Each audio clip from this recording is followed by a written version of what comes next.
Hello good morning नमस्कार आदाब। एक बार फिर से आप सबका स्वागत है वाईफाई स्टडी स्टूडियोज चैनल पे which is a part of Unacademy. चलिए अच्छा शुरुआत करेंगे आज के सेशन की। 5 बजे का क्लास रिकॉर्डेड मोड में होता है। प्लीज़ एक बार से इसको लाइक और शेयर मारा करो। और जो 7 बजे का क्लास है इसको प्लीज़ अपने लाइफ के लिए मैंडेटरी बना लो because this is very very very important. ठीक है।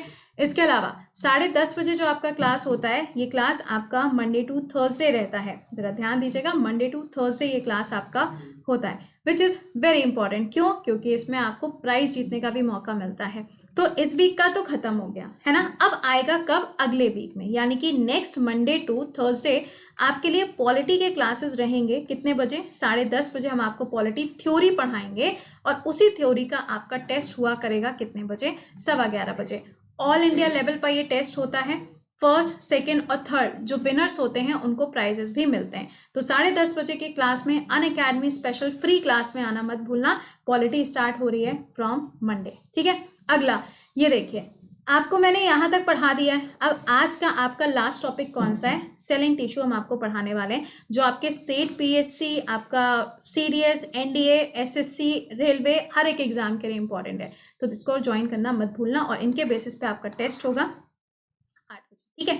चलो क्वेश्चन पे आते हैं। सबसे पहला सवाल आपके सामने क्या है? Who was the first Indian women? सबसे पहली महिला के बारे में पूछा जा रहा है, लेकिन इंडियन विमेन पूछा जा रहा है जो आईएनसी की अध्यक्ष रही। आंसर क्या हो जाएगा? Sarojini Naidu is the correct answer. अच्छा एक बात समझना, अगर आपसे इंडिया ना लिखा हो, आपसे पूछा जाए फर्स्ट विमेन, आप क्या बोलोगे? एनी बेसेंट बोलोगे। अगर आपसे इंडियन पूछा जाएगा तो सरोजनी नायडू। कौन सा ईयर है? 1925। कौन सा वाला सेशन है? तो कानपुर सेशन। ठीक। दूसरा, who was the first Paramvir Chakra winner? Paramvir चक्र है या अशोक चक्र है या कीर्ति चक्र है, ये जो है ना ये आपके ब्रेवरी अवार्ड्स होते हैं। ओके। किसको मिला था? सोमनाथ शर्मा जी को सबसे पहले इस अवार्ड से सम्मानित किया गया। अगला, सार्क का मुख्यालय, साउथ एशियन जो कंट्रीज होती है ना उनका जो पूरा ग्रुप है उसके लिए अगर आप देखोगे तो आपको क्या मिलता है? यहाँ पर एक ग्रुप मिलता है। इसी के अलावा अगर आप आसियान की बात करोगे तो ये क्या है? ये association of south east Asian Nations है।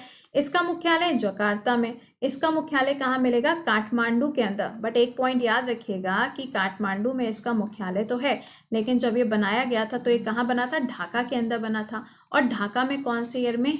1985 में बना था। सार्क के अंदर कुल कितने देश आते हैं? 8 देश आते हैं। मैंने आपको इसकी ट्रिक पढ़ाई थी। पीएनबी बैंक से क्या किया था? बीमा किया था। कुछ याद आया? पीएनबी बैंक से क्या किया था? बीमा किया गया था। अगला देखो, who is the first person to receive the Nobel prize twice? 2 बार किसको यहाँ पर क्या मिला था? Nobel prize. आंसर क्या हो जाएगा? मैडम क्यूरी को मिला था। 2 अलग अलग फील्ड्स में मिला था। अगर नोबेल प्राइज पूछा जाए तो ये कब दिया जाता है? सिंपली 10 दिसंबर को दिया जाता है। कब से शुरुआत हुई है? 1901 से इसकी शुरुआत होती है। अगला, who is ex officio chairperson of Rajya Sabha? Rajya Sabha के अंदर एक्स ऑफिशियो चेयरपर्सन कौन कहलाते हैं? वाइस प्रेसिडेंट कहलाएंगे। यानी कि अभी कौन है? वेंकैया नायडू जी आपको देखने को मिलेंगे। अगला सुनो, What disease is caused by bite of the mad dog? अगर मान लो कि कोई पागल कुत्ता, सुबह सुबह पागल कुत्तों के बारे में बात करें, सुबह सुबह कोई अगर आपको पागल कुत्ता कहीं मिल जाए तो बच के अपनी जॉगिंग वगैरह करिएगा। अगर कोई पागल कुत्ता काट लेता है तो कौन सी बीमारी होती है? तो भाई रेबीज हो जाती है। सबको इसके बारे में पता है, कुछ नई अनोखी चीज नहीं है। अगला, where is the only temple of Brahma ji? भगवान ब्रह्म जो हैं, जिनको बोला जाता है, जिन्होंने सृष्टि का आप कह सकते हैं रचयिता जो हैं, उनका एक लौता मंदिर है भारत में। बताओ, हद है। पुष्कर मंदिर कहाँ? राजस्थान के अंदर।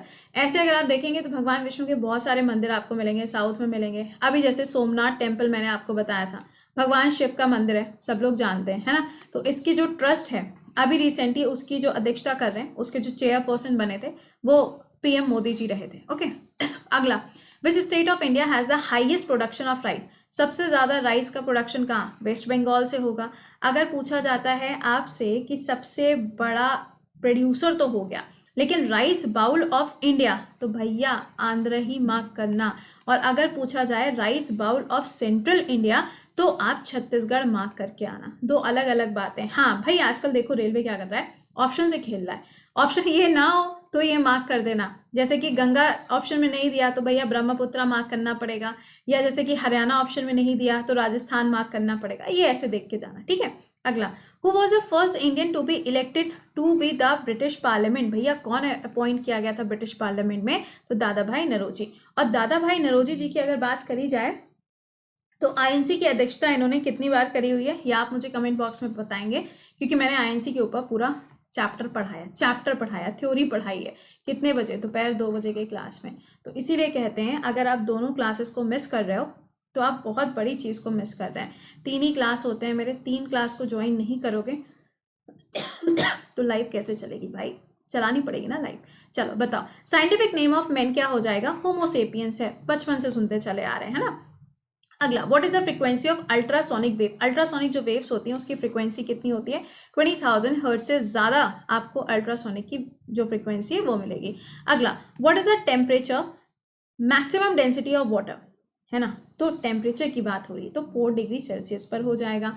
अगर आपसे पूछा जाता है मेल्टिंग पॉइंट, बॉइलिंग पॉइंट किसका ज़्यादा है किसका कम है, तो ये थोड़ा पढ़ के जाना। मैंने इसके ऊपर क्वेश्चंस आपको पढ़ाए हैं कि टंगस्टन का क्या होता है, या इस तरीके से थोड़ा पढ़ के लेना इस चीज़ को, ओके। अगला, किसकी यूनिट पार्सेक होती है? जैसे कि हम लोग कहते हैं लाइट ईयर। अब लाइट ईयर का मतलब क्या है? यानी कि हम डिस्टेंस को नाप रहे हैं, है ना। अर्थ से हम क्या कर रहे हैं, किसी डिस्टेंस को देख रहे हैं, तो उसकी यूनिट अलग है।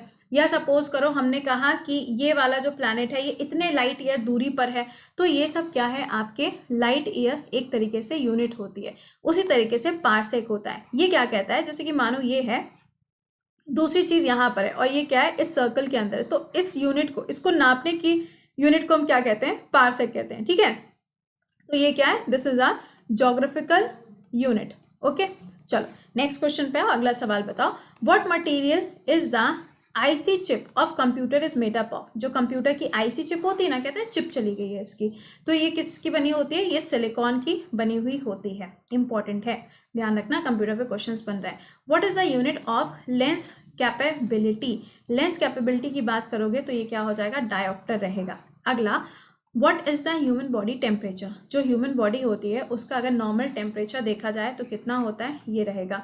कई बार क्या होता है ना, कुछ का बॉडी टेम्परेचर इतना हो जाता है, तो ये भी अगर ऑप्शन में आ जाए तो आप इसको भी मार्क कर सकते हो। डिपेंड करेगा कि ऑप्शन के साथ में कैसे आपको मैनेज करना है। अगला, how high is the Jio stationery satellite from the earth? यानी कि जो जियो स्टेशनरी सैटेलाइट्स होती हैं, अगर हम उसको पृथ्वी से देखें तो कितनी दूरी पर रहती है? तो इसका आंसर कितना है? 36,000 किलोमीटर की दूरी पर रहेगी। अच्छा, एक चीज़ और याद रखना, जितनी भी सैटेलाइट्स होती हैं वो लो अर्थ ऑर्बिट में रखी जाती हैं, ये आपको मालूम होना चाहिए। अगला, what is the abundance of fish liver oil? अरे यार सिंपल सी बात है, किस चीज़ के लिए होता है? विटामिन डी के लिए। कहते हैं ना कि अगर जैसे कि बाल गिर रहे हैं, कुछ ऐसी कोई दिक्कत है, तो बोलते नहीं है कि मछली खानी चाहिए। आप ठीक है, वेजिटेरियन है, हम लोग नहीं खाते हैं, बट जो लोग खाते हैं उनके लिए बहुत अच्छा माना जाता है। या फिश का जो ऑयल होता है वो बड़ा अच्छा माना जाता है। This is a source of protein, protein का भी सोर्स होता है, ठीक। चलो अगला, पेलेग्रा डिजीज बताइए भाई किसके कमी से होता है? तो विटामिन B3 की कमी से होता है। मैंने आपको बोला था विटामिन, बैक्टीरिया, वायरस पढ़ लेना, ठीक है। वैसे हम कोशिश करेंगे कि इसके ऊपर एक क्लास ले लें। अगला, on which principle hydrogen bomb work? दो चीजें, एक है एटम बॉम्ब, एक है हाइड्रोजन बॉम्ब। तो ये किसके ऊपर काम करता है? इसके ऊपर काम करेगा। अब देखो दो चीजें, न्यूक्लियर फिजन और न्यूक्लियर फ्यूजन। आप मुझे बताओगे दोनों में डिफरेंस क्या होता है, ठीक है ना, दोनों में डिफरेंस क्या होता है। चलो, तो ये तो क्वेश्चंस हमने डिस्कस कर लिए, जो आपके क्वेश्चंस बार बार रिपीट हो रहे हैं उनके बेसिस पे ये सवाल थे। अब आपसे मुलाकात करेंगे 7 बजे के क्लास में, और ध्यान रखिएगा 7 बजे का क्लास मैंडेटरी क्लास है। इसके अलावा अगर आप में से कोई बच्चा ऐसा है जिसको SSC, IB, लेखपाल, इन सभी एग्जामों की तैयारी करनी है, बिल्कुल बेसिक से पढ़ना है, तो आपके लिए बैच स्टार्ट हो रहा है 26 जनवरी से, जहाँ पे आपको ये सारे के सारे बेस्ट एजुकेटर्स एक साथ देखने को मिलेंगे, ठीक है। बाकी भी सारे मिलेंगे, और इसके अलावा भी जितने SSC में एजुकेटर्स हैं सारे आपको मिलेंगे।